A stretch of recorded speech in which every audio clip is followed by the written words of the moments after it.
البنات والسيدات الحلوين اللي بيروحوا يصلوا في المسجد او في البيت ببنطلون واسع جدا جدا، يعني ممكن يكون بنطلون واسع قوي وبلوزة طويلة.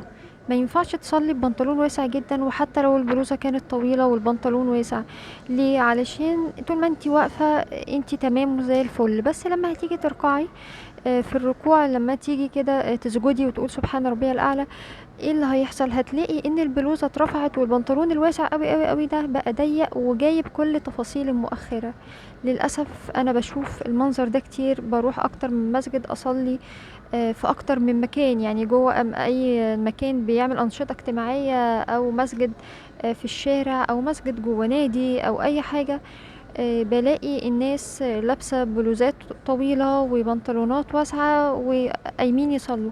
فابدأ اقول يعني لكل واحدة خلي بالك، يا ريت تلبسي جيبة او سكيرت، او تلفي حوالين يعني وسطك حاجة زي الكاش مايو كده، اللي هو بتبقى الطرحة الطويلة قوي، عشان وانتي بتسجدي وبتركعي ال- التفاصيل ما تبقاش باينة. طب انا عرفت منين الكلام ده؟ انا بدخل اصلي عادي وبلاقي ناس سيدات وبنات محترمات قاعدين بيصلوا وراكعين، وبجد المنظر من ورا بيبقى صعب جدا، بيبقى صعبان عليا ان انتي روحتي اتوضيتي وبذلتي مجهود وبعد كده هتصلي، وبعد كده في الاخر صلاتك الله اعلم طبعا ربنا يتقبلها ولا لا، بس المنظر غير لائق من ورا تماما. طبعا هي عمرها ما هتاخد بالها من التفاصيل دي، لان هي شايفه ان هي لبسها واسع، بس انتي لما بتركعي وبتسجدي يا جماعه الموضوع بيبقى صعب جدا، والتفاصيل بتبقى باينه بطريقه فظيعه. يعني بصراحه انا كبنت وداخله مسجد بشوف ان منظر غير لائق، يعني ما ينفعش حد يشوف المنظر ده. هتقولي لي انت رفيعه او مليانه، ملهاش علاقه، والله البنطلون لما بتنزلي وبتركعي البلوزه بتترفع وما بتبقاش مغطيه المؤخره، وبيبقى البنطلون ضيق جدا جدا، حتى لو هو واسع بيبين لان هو بنطلون، لان هو معمول من جزئين. ما ينفعش، لازم تلبسي سكيرت او جيبة او تنورة او جونيلا، شوفي انتي بتسميها ايه، او تربطي على وسط الكاش مايو طويل، طرحة طويلة. المهم ان انتي لما تركعي وتسجدي تبقي مستورة.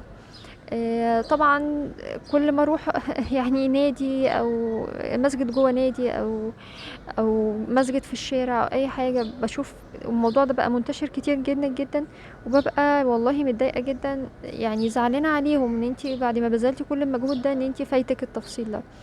وبوقف كل حد واقول له، يقعد يقول لي ما انا لابس بنطلون، بلبس بنطلون واسع قوي وبلوزه طويله، اقول لها صدقيني لما هتسجدي يعني هيبقى المنظر وحش قوي. انتي جربي كده، اسجدي على الارض وحطي ايديكي ورا وشوفي البلوزه بتاعتك مغطيه ولا مش مغطيه، ولا انتي مكشوفه من ورا تماما، والبنطلون يعني حاجات سهله وبسيطه ممكن تعمليها.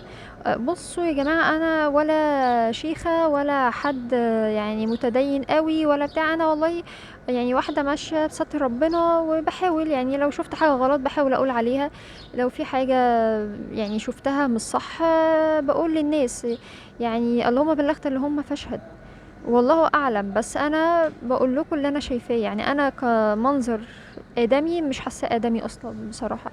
ايه ده انتي مكبره الموضوع قوي؟ لا والله مش مكبره، تعالوا شوفوا المنظر بنفسكم، شوفوا بصوا هتلاقي وضع صعب. ده انتي ازاي كده بتصلي؟ ازاي كده الملائكه واقفين بيشوفوكي؟ ازاي؟ ما ينفعش، ما ينفعش يا جماعه. اللي انتي لابساه غير محتشم بالمره، وانتي ساجده بالمره، مهما كنتي رفيعه مهما كنتي مليانه، لما بتسجدي الوضع بيبقى مأساوي. بس يعني يعني انتي واحدة اتوضيتي وراحة تصلي، مش يعني مش هتغرمي حاجة لما تلفي حاجة على وسطك طويلة، سواء كاشميو او جيبة او سكيرت او تنورة او جونيلا، شوفي انتي بتسميها ايه عادي، وتبقى صلاتك كويسة يعني.